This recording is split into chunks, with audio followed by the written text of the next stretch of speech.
আসসালামু আলাইকুম, কেমন আছেন আপনারা সবাই? আলহামদুলিল্লাহ, আল্লাহ পাকের অশেষ রহমতে এবং আপনাদের তো হয়তো আমি অনেক বেশি ভালো আছি। তো ইদানিংকালে আমাদের অনেক বেশি ফেভারিট একটি খাবার হয়ে দাঁড়িয়েছে এই চিকেন গ্রিল।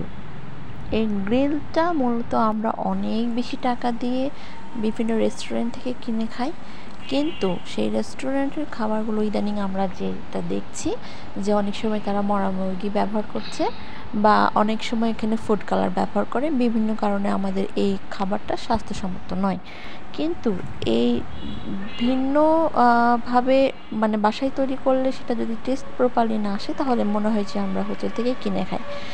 আমি যে রেসিপিটা আপনাদেরকে দেখাচ্ছি সেই রেসিপি অনুযায়ী যদি আপনারা ট্রাই করেন, গ্যারান্টি সহকারে বলবো যে এটা কোনো অংশেই রেস্টুরেন্টের থেকে কম হবে না। তো এখানে আমি প্রথমে মুরগিগুলোকে খুব ভালোভাবে মানে ধুয়ে পরিষ্কার করে নিয়ে যে একটু স্লাইস করে করে কেটে নিয়েছি, আপনারা দেখতে পেলেন।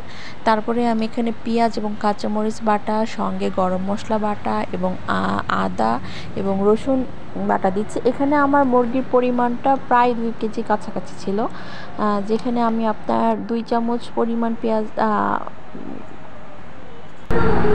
আদা রসুন বাটা 2 চামচ পরিমাণ করে করে দিয়ে নিয়েছি এবং 2 টেবিল চামচ পরিমাণ পেঁয়াজ বাটা এবং 2 চা চামচ পরিমাণের গরম মশলা বাটা।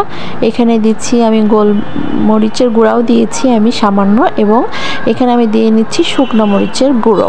এখানে আপনি সামান্য অবশ্যই হলুদ দিবেন, তাহলে কালারটা একটু ভালো হবে। এবং আমি এখানে দিয়ে নিচ্ছি টমেটো সস।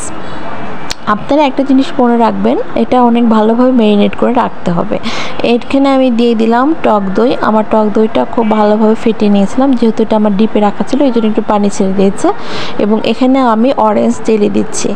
এখানে আপনারা অরেঞ্জ জেলিটা ব্যবহার করলে একটা সুন্দর একটা ফ্লেভার আসে এবং কালারটা অনেক সুন্দর আসে।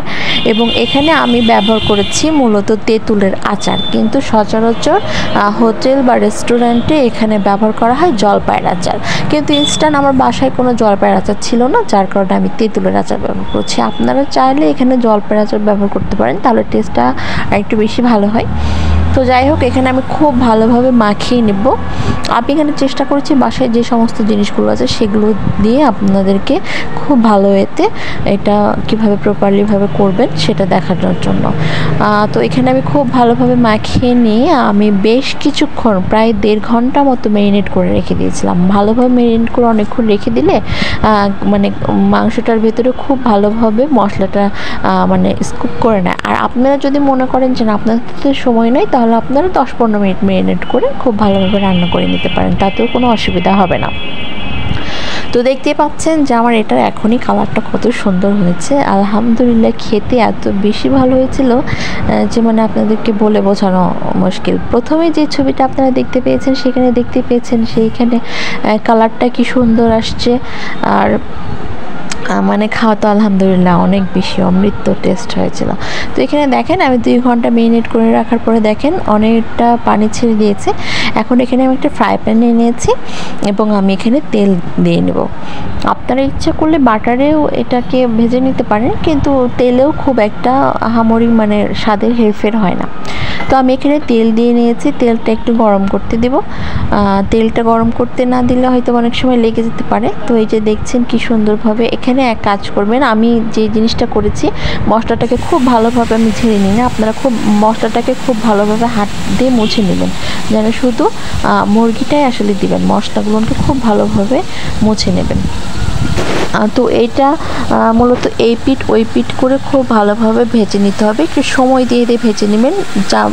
চুলার জালটা খুব বেশি জোরে দেবেন না, তাহলে এটা দেখা যাচ্ছে ভেতরে কাঁচা থেকে যাবে কিন্তু উপর দিয়ে পুড়ে যাবে। সুতরাং চুলার জালটা হালকা আঁচে রেখে খুব ভালো মতো সময় নিয়ে এটাকে ভেজে নেবেন।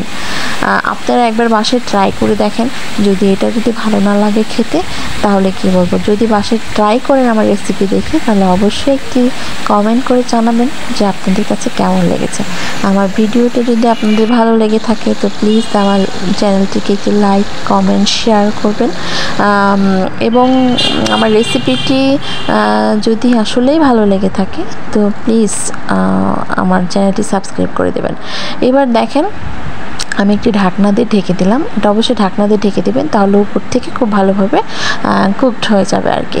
তো দেখতে পাচ্ছেন আমি এখানে এখন উল্টিয়ে নিব। আমার এক পিঠ মোটামুটি ভাজা হয়ে গেছে। কালারটা দেখেন, মাশাআল্লাহ, কালারটা দেখলে বুঝতে পারবেন যে আসলে মানে কেমন খেতে হয়েছে। আর উপরে দেখেন আমি এখানে কোনো রকম কোনো ফুড কালার কিন্তু ব্যবহার করি নাই, তারপরে দেখেন কালারটা কি সুন্দর এসেছে। তো এই পিঠ ও পিঠ খুব ভালোভাবে ভেজে নিব আমি এখানে মূলত যে মেয়োনিজটা আমরা খাই বা আপনার গ্রিল সস যেটা বলছে আর কি, মেয়োনিজটা আসলে না, গ্রিল সস, সেই গ্রিল সসটা আমি বাসাতেই তৈরি করেছি। এবং কিভাবে যেন আমার হচ্ছে এটা স্কিপ হয়ে গেছে। তো আপনারা যদি চান তো আমি সেই গ্রিল সসের রেসিপিটা দিব। বিশ্বাস করেন, গ্রিল সস আমার জীবনে খাওয়া শ্রেষ্ঠ একটি সস ছিল। মানে আমি অনেক হোটেলে খেয়েছি, তার থেকে আমার মনে হয়েছে এত পারফেক্ট, এত সুন্দর একটি সস আমি বানিয়েছি, আলহামদুলিল্লাহ, আমি নিজেই বিশ্বাস করতে পারছিলাম না।